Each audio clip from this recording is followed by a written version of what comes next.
You've got a producer writing 10,000 messages a second and a consumer that can only handle 100. Without backpressure, memory fills up and the system dies. I learned this the hard way. A 300 megabyte report, a slow client, and a crashed server. Today we're diving into backpressure, the critical mechanism that prevents fast producers from drowning slow consumers. This is heavy. Backpressure shows up everywhere.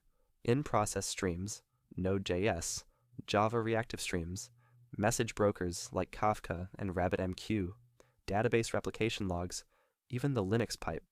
Whenever one component can produce data faster than another can consume it, you need a strategy to avoid unbounded buffer growth.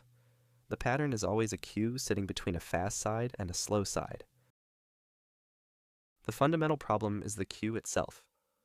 If the consumer is slower, the queue grows. An unbounded buffer keeps expanding until memory runs out, process crash, or the kernel out of memory killer strikes. A bounded buffer says, when the buffer reaches its capacity, the producer must wait, drop data, or degrade gracefully. That's backpressure. The slow consumer pushes back against the fast producer. In Node.js, writable streams implement backpressure directly. The write method returns false when the internal buffer exceeds the high watermark, typically 16 kilobytes. If you keep shoving data without waiting for the drain event, chunks pile up in memory. The correct pattern, after a false return, pause writing and listen for drain before resuming.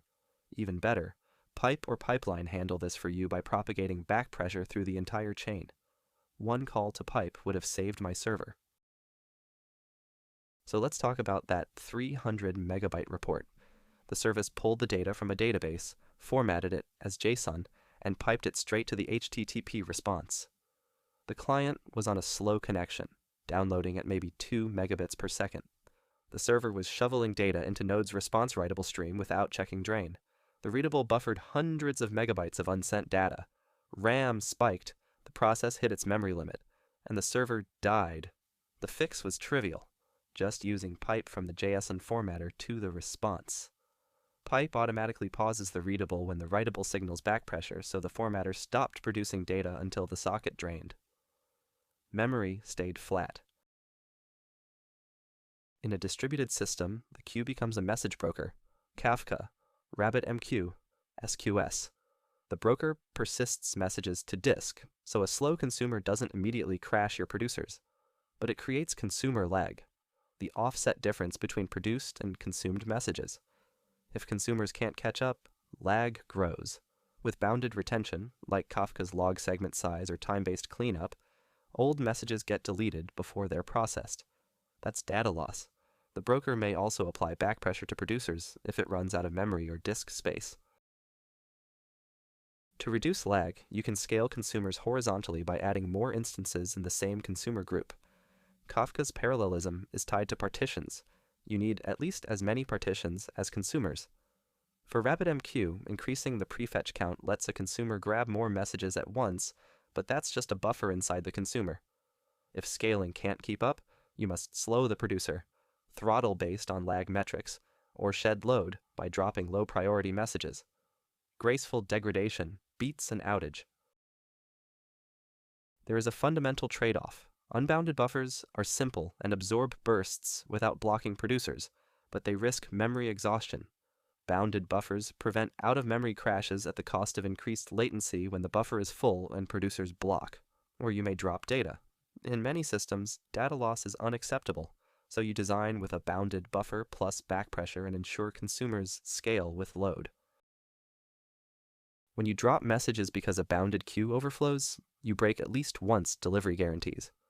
To recover, you need idempotent processing or deduplication. In Kafka, a compacted topic keeps only the latest value even after log retention, allowing you to survive snapshot style. For HTTP APIs, circuit breakers stop the producer from flooding a slow downstream service. Load shedding should happen at the edge, not deep inside your service mesh.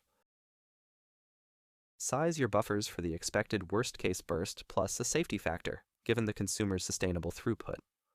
For Node.js streams, the default 16 kilobyte high watermark is safe. Tweak only for high-throughput binary streams. For Kafka, Set partition retention to at least the consumer group's maximum acceptable lag multiplied by message throughput, and always monitor lag as a key health metric. When it crosses a threshold, page someone. Here's what you take away.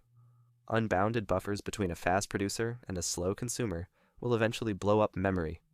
Bounded buffers with backpressure prevent this, whether in process via Node.js streams or across the network with a message broker.